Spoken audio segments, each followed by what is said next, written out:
তো স্যার আমি বাড়িতে আসলাম না, হ্যাঁ। তো এই বাবার বাড়িতে গেছিলাম পরশুদিন রাত্রে।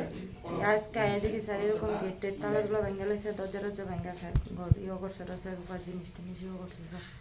চুরি হয়েছে? হ্যাঁ স্যার। কি কি নিচ্ছে আপনার বাড়ির থেকে? স্যার ওখানে তোর উপর জিনিস টিনিসটি ওখানে তো বলতে পারি না কি আছে না নাই, কানের আসলো স্যার এরকম। কি ব্যাংকে ঢুকছে আপনার? কোদালটা স্যার বাইরে আসলো, কোদালটা দিয়ে সম্ভবত ঘরে এসে কোদালটা পাইছি স্যার। ঘরে কি লক করা ছিল? হ্যাঁ লক টক তালা টুলা সবই আসতো স্যার দিয়ে। ঘরে তো ভেঙে গেছে। হ্যাঁ স্যার। কি কি নিচ্ছে এখন অব্দি মানে? রূপার জিনিসটি কানেরটি স্যার, তারপরে কাগজপত্র তখন স্যার সব কিছু দেওয়ার পরে কইতে পারুন স্যার। কদ্দুরি বড় রূপার জিনিস? হয়তো 5 ভরির মতো নেব স্যার। কবে না দিয়েছেন বাড়ির থেকে? আমি বাড়িতে গেছি স্যার, হ্যাঁ বাড়িতে বাড়িতে গেছি শুক্রবার দিন রাত্রে স্যার।